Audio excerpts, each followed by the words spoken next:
Një vlerësim i inteligjencës amerikane sugjeron se sulmet ajrore të SBA-s kundër objekteve bërthamore iraniane të urdhëruara nga presidenti Donald Trump kanë vonuar programin bërthamor të Iranit me disa muaj.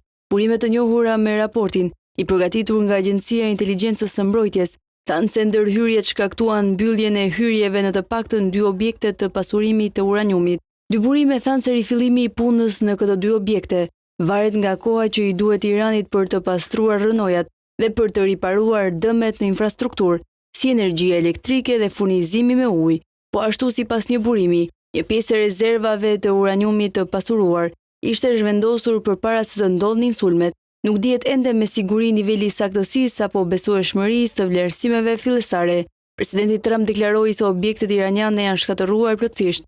Sulmet amerikane erdhen si pjesë e një fushate të koordinuar me Izraelin, e cila ka zgjatur më shumë se një javë. Këto ndërhyrje u ndërmorën pas rritjes së rezervave të uraniumit të pasuruar të Iranit, që ka rindezur frikën ndërkombëtare për zhvillimin e një arme bërthamore. Agjencitë amerikane të inteligjencës kanë vlerësuar kohët e fundit se nëse Irani vendos të ndërtojë një armë bërthamore, mund ta arrijë këtë brenda një periudhe prej 3 deri në 8 muaj, por nuk ka prova që udhëheqësit e vendit e kanë marrë ende këtë vendim. Megjithatë, Izraeli vazhdon të paralajmërojë se Irani është në garë drejt ndërtimit të bombës. Teherani këmbgul se programi i tij është për qëllime paqësore.